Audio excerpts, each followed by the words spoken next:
He aprendido a no esperar mucho. Pero este año, aún así me hice un pequeño pastel de chocolate, mi favorito. Una capa.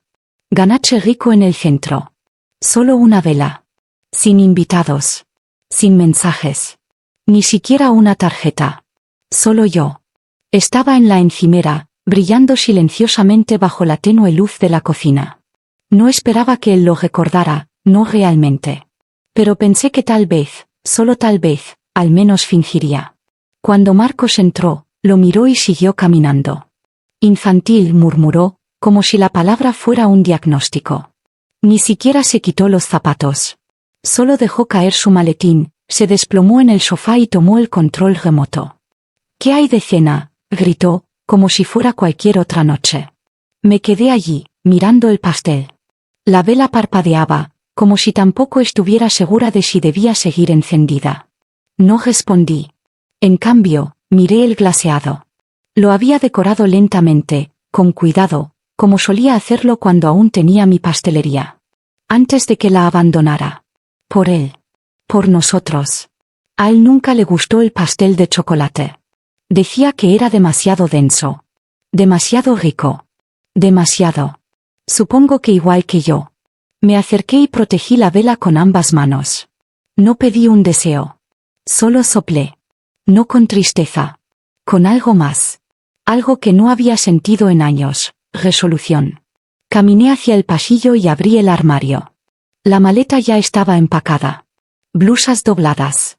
Documentos archivados. Pasaporte guardado entre 2 libros de bolsillo. Había estado preparándome durante meses. Silenciosamente. Una decisión a la vez. Volví a la cocina. El pastel seguía allí. Intacto. Un pequeño monumento a todo lo que había mantenido vivo cuando a nadie más le importaba. Él no merecía un pedazo. Y ciertamente no merecía la cena. Apagué la estufa. Ese fue el único sonido en la casa, solo ese clic silencioso. No cerré la puerta de golpe. No lloré. Solo me quedé allí un momento más, respirando el aroma del chocolate y el silencio. Esa noche, no serví la cena. Esa noche, me alimenté de libertad. Hubo un tiempo en que solía soñar en voz alta. Cuando mis manos olían a canela y mantequilla, y mi pequeña pastelería era el único lugar donde mi nombre significaba algo. Solía ver el amanecer a través de grandes ventanales mientras doblaba papel pergamino alrededor de croissants calientes. Mis clientes habituales sonreían y decían que tenía el toque. Les creía. Entonces Marcos recibió una oferta de trabajo en Barcelona. Es una oportunidad real, había dicho, parado en la puerta con su habitual seguridad. Yo estaba detrás del mostrador de la pastelería, sosteniendo una bandeja tibia de tartaletas de almendra. No preguntó qué me costaría. Solo asumió que lo seguiría. Y lo hice. Les dije a mis clientes que cerraba. Sin fiesta de despedida. Sin gran anuncio. Solo una nota pegada en la puerta, gracias por cada mañana. Lloré la última noche que la cerré. No porque estuviera triste, sino porque algo dentro de mí sabía que no regresaría. Barcelona era elegante. Fría. Gris. Pero lo intenté. Organicé cenas para sus clientes, encendí velas con manos temblorosas, aprendí que ejecutivo prefería que vino. Preparé pechuga de pato con glaseado de romero y sonreí mientras brindaban por él. Marcos decía, mi esposa es una maga en la cocina y yo me sentía como un fantasma con delantal. La casa que compramos era preciosa, en el papel. Elegí cada azulejo, cada tela, cada color de pintura que la hacía sentir cálida. Pero cuando las facturas de la hipoteca llegaron solo a su nombre, supe cuál era mi lugar. Me lo recordó una vez, cuando olvidé firmar un formulario. No te preocupes, de todos modos está todo a mi nombre. Elena, su hermana, venía con esa sonrisa que nunca llegaba a sus ojos. «¡Qué suerte tienes!», ronroneaba, bebiendo el vino que yo servía. No todas las mujeres tienen un hombre como Marcos. Tan exitoso. Tan estable. Lo que quería decir era, quédate pequeña y quédate callada. Y lo hice. Al menos por un tiempo. Pero por las noches, cuando la casa se quedaba en silencio, horneaba. Recetas que nunca servía. Pasteles que no cortaba. Se sentía como respirar de nuevo. Ahí fue cuando se me ocurrió la idea. Abrí una pequeña cuenta de ahorros a mi nombre de soltera. Ahorré lo suficiente de pequeños trabajos de catering para sembrar las semillas de algo propio. Nadie lo notó. Especialmente no Marcos. Entonces un día, lo encontré, un pequeño local en el centro, polvoriento y olvidado, con una luz solar que se sentía como hogar. Anoté un nombre en mi agenda, Retreat. Un lugar para mujeres como yo que quisieran empezar de nuevo. Y cuando Marcos olvidó mi cumpleaños por tercer año consecutivo, dándome facturas en lugar de flores. No me inmuté. No lloré. Porque para entonces, no solo estaba herida. Estaba construyendo mi salida. Esa noche, no cociné. Marcos no lo notó al principio. Siguió desplomado en el sofá, con una mano dentro de su camisa, la otra agarrando el control remoto como si pudiera convertir su vida en algo más interesante. Las noticias sonaban. Luego comerciales. Luego silencio. Volvió a gritar. «¿Simona?» No respondí. Me quedé en la puerta de la cocina, todavía usando el vestido que había planchado esa mañana. No era elegante, pero lo había elegido con cuidado, por si acaso. Por si acaso él recordaba. Por si acaso este año era diferente. Ni siquiera me miró. Retrocedí hacia el pasillo y abrí el armario. La maleta salió silenciosamente, como si hubiera estado esperando también. Dentro, blusas dobladas, una lata de tarjetas de recetas, un sobresellado con el contrato de mi nuevo apartamento. Había empacado en capas, recuerdos, luego planes. Mis manos no temblaron. Cerré la cremallera lentamente, deliberadamente. Un último acto de precisión en una casa donde nada de lo que hacía realmente importaba. Antes de irme, volví a la cocina. El pastel seguía allí, con la vela apagada. El glaseado empezaba a endurecerse en los bordes. Había pasado horas haciéndolo. Ni siquiera pidió un pedazo. Me giré y caminé hacia la puerta principal. Pero antes de salir, hice una última cosa. Giré la cámara de seguridad de la casa para que enfocara la entrada. Solo un poco. Lo suficiente para capturarme en el encuadre. Lo suficiente para capturarlo a él, sentado al fondo, ajeno. La puerta se abrió con un clic. El aire nocturno golpeó mi rostro como libertad. Bajé los escalones, con la maleta rodando detrás de mí como un suspiro suave. No corrí. No miré atrás. No cerré la puerta de golpe, porque esto no era venganza. Esto era liberación. Horas después, estaba sentada en una pequeña habitación alquilada al otro lado de la ciudad. Una lámpara. Una cama individual. Silencio. Me conecté a la aplicación de la cámara de la casa, nunca se molestó en cambiar la contraseña, y descargué el clip. Yo saliendo. Él, con una cerveza en la mano, viendo reposiciones como si su vida no se estuviera desmoronando detrás de él. Lo subí a un foro de apoyo para mujeres. Sin rostro. Sin nombre. Solo un título. ¿30 años para esto? Feliz cumpleaños a mí. Cerré la laptop y me fui a dormir. Por la mañana, el vídeo tenía más de 100,000 vistas. Por la tarde, 1 millón. Las mujeres lo compartían en TikTok, susurrando, ojalá pudiera. Otras respondían, todavía puedes. Nunca dije una palabra públicamente. Nunca di una entrevista. Pero no necesitaba hacerlo. El mundo vio suficiente en 30 segundos silenciosos. ¿Y Marcos? Despertó al día siguiente en un sofá frío, una casa fría, y el foco ardiente de extraños que finalmente vieron lo que yo había vivido en privado. Esa noche, no tuvo cena. Y yo finalmente me alimenté de algo real. El sabor de irme. Mientras Internet ardía con simpatía y furia, yo me quedé callada. Sin entrevistas. Sin declaraciones. Solo un correo temporal que usé para responder 3 mensajes, de mujeres que no querían ser famosas, solo libres. Marcos no llamó. Pero Elena sí. Simona comenzó, con su voz melosa como siempre. Esto no es propio de ti. Claramente no estás bien. Casi me reí. 30 años de ser descartada y ahora, de repente, estaba mal. La dejé hablar, escuché su preocupación fingida y colgué después de exactamente 1 minuto. Le di 60 segundos, más de lo que ella me dio alguna vez. Pasé esa tarde en la oficina de mi abogado. Su nombre era Daniel, y me cayó bien de inmediato. No me hablaba como si fuera frágil. Hablaba como si fuera capaz. No estoy tratando de arruinarlo, dije. No lo estás haciendo, respondió. Solo estás haciendo cumplir lo que él acordó. Y entonces me mostró la cláusula. Enterrada profundamente en el acuerdo prenupcial que Marcos había insistido en que firmara hace tantos años, probablemente para protegerse, pensé, había una disposición que no había notado.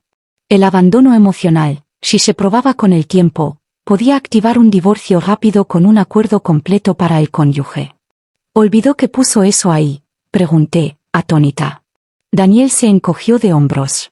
Hombres como Marcos asumen que nunca leerás la letra pequeña. Pero tú lo hiciste.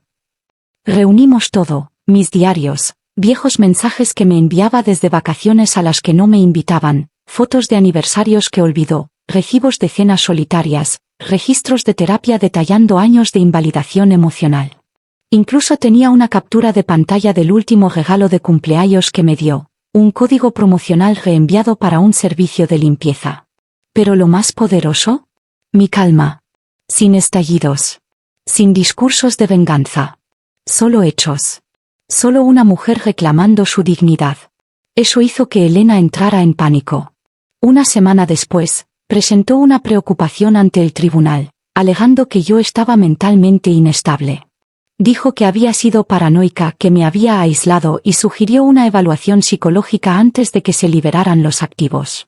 Ahí fue cuando saqué el segundo archivo. Certificado médico de mi doctor. Declaraciones de 2 antiguos vecinos que me habían visto cuidar de sus hijos. Incluso mi antiguo instructor de repostería escribió una carta, dijo que era aguda, paciente, metódica. No soy la inestable, le dije a Daniel. Soy la que finalmente dejó de esconderse. Elena no esperaba eso. Ni Marcos. Y ninguno de los dos esperaba lo que entregué a continuación, una escritura. De la casa. Mi casa.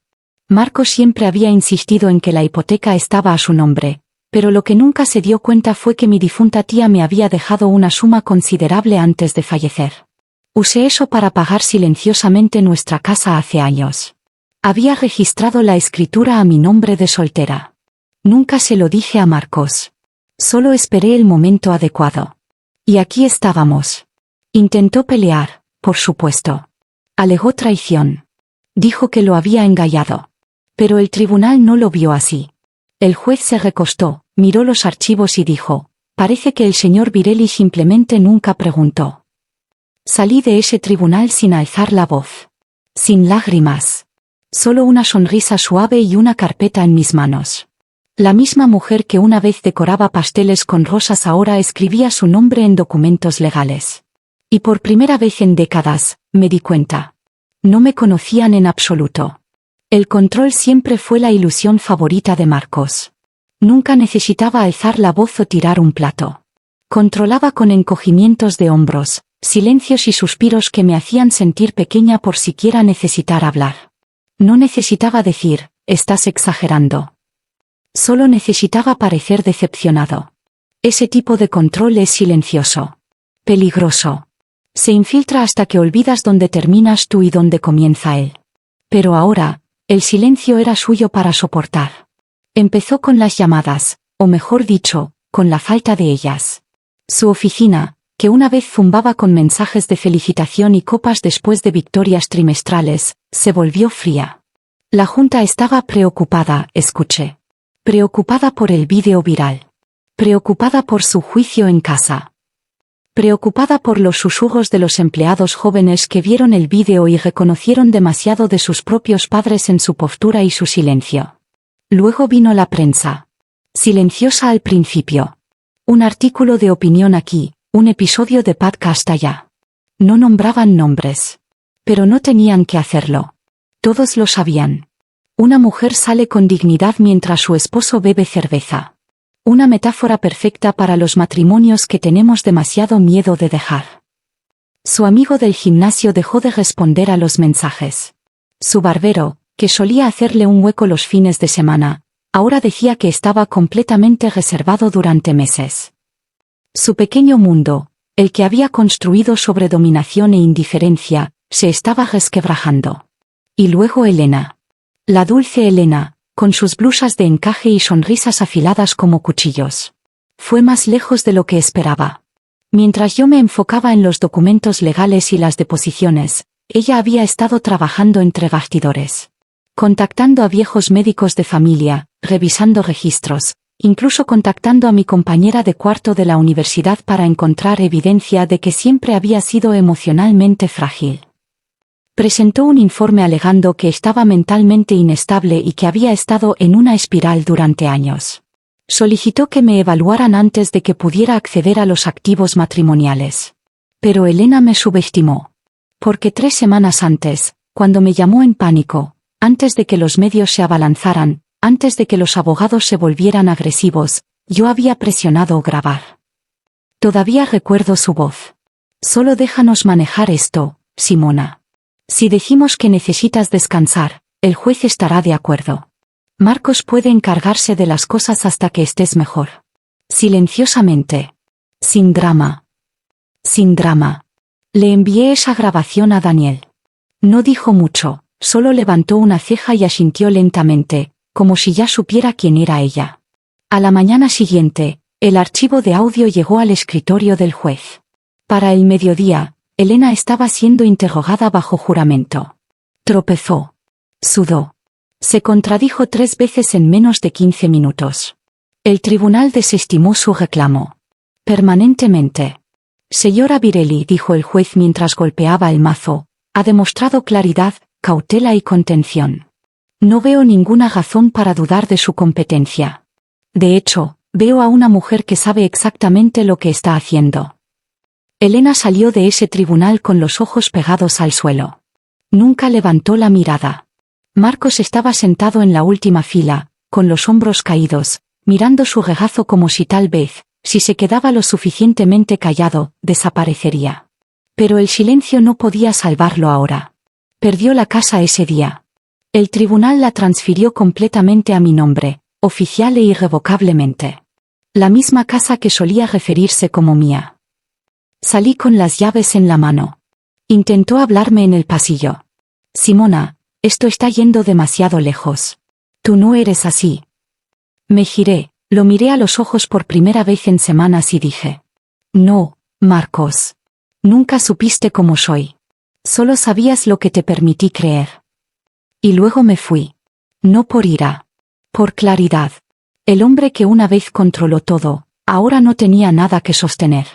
Me tomó 6 meses darle vida. No mucho, considerando que había vivido en mi cabeza durante años. El café estaba en la esquina de la calle 9 y Alameda, justo después de la floristería y frente a la antigua estación de tren. El espacio era pequeño, apenas suficiente para 12 mesas, pero tenía una luz solar que entraba como un perdón, y el tipo de calidez que te hacía exhalar sin darte cuenta de que habías estado conteniendo el aliento. Lo llamé Retreat. El nombre estaba bordado en el toldo, letras grises suaves sobre crema. No era llamativo. No era ruidoso. Solo lo suficiente. El día de apertura no fue grandioso. Sin corte de cinta, sin cámaras. No publiqué nada en línea. No lo anuncié al mundo. Simplemente abrí la puerta y giré el cartel de cerrado a bienvenidos.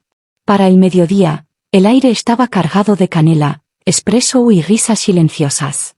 Las mujeres llegaban una por una, algunas con carritos de bebé, otras con maletines, otras con moretones que no podías ver.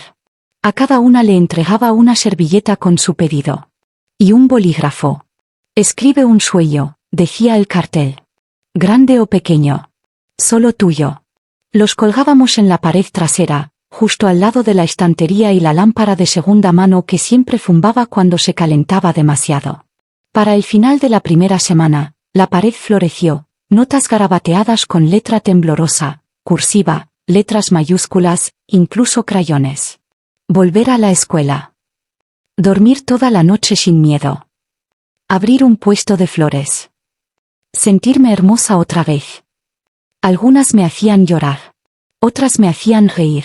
Todas me recordaban por qué construí este lugar. En el mostrador, junto a la caja, había una pequeña foto enmarcada.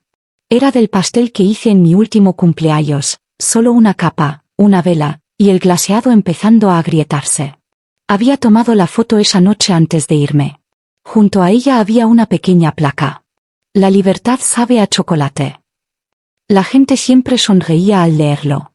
La mayoría no conocía la historia detrás. Algunos lo adivinaban. Unos pocos preguntaban. Nunca les conté todo. Pero ellas contaban lo suyo. Ese era el encanto silencioso de G-Treat. Se convirtió en un santuario. No porque yo hubiera sobrevivido a algo, sino porque ellas podían ver a alguien que lo había hecho, y aún así eligió la suavidad. El nombre de Marcos nunca entró en ese espacio. Tampoco el de Elena. Ya no necesitaba sostener sus sombras para probar que estaba en la luz. De vez en cuando, alguien me mostraba el vídeo otra vez. La salida, lo llamaban ahora. Todavía circulaba, todavía se compartía. A veces con música. A veces en silencio. Siempre asentía y volvía a calentar leche. Nunca volví a publicar en línea. Pero las mujeres que pasaban por mi puerta sí. Publicaban sus servilletas. Compartían sus historias. Etiquetaban a G-Treat en captions como: este lugar me recordó quién solía ser. Escribí un sueño, y ahora lo estoy persiguiendo. Una vela. Eso fue todo lo que necesitó. No pedí nada de eso. Pero llegó. Silencioso. Feroz. Verdadero. Igual que yo. No regresé de inmediato.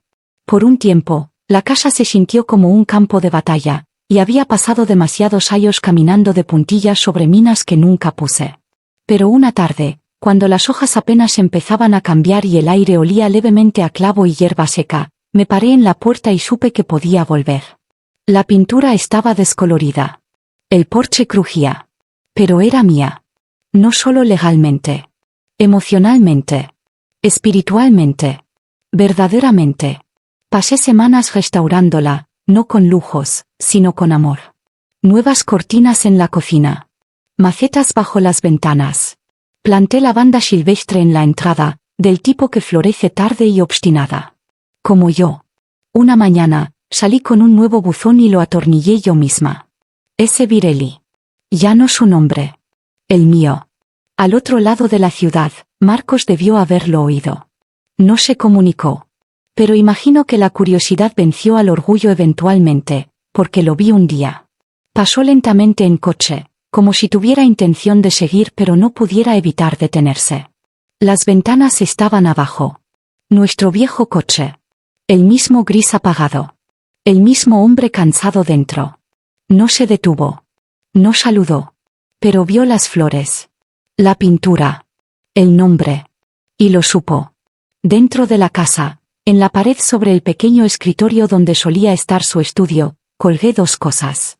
El decreto del tribunal con la firma del juez. Y una tarjeta de cumpleaños doblada que me había escrito a mí misma, meses antes de que me atreviera a irme. Decía: feliz cumpleaños, Simona. Volviste a casa contigo misma. Todavía hago pastel en mi cumpleaños. Solo una capa. Solo una vela. Y cada año, la enciendo con un tipo de orgullo silencioso, no porque alguien lo recordara, sino porque yo lo hice. Recuerdo quién soy. Recuerdo lo que dejé. Y recuerdo que volver a casa no siempre se trata de un lugar. A veces se trata de finalmente elegir tu propio nombre. Y decirlo en voz alta. Sin pedir permiso.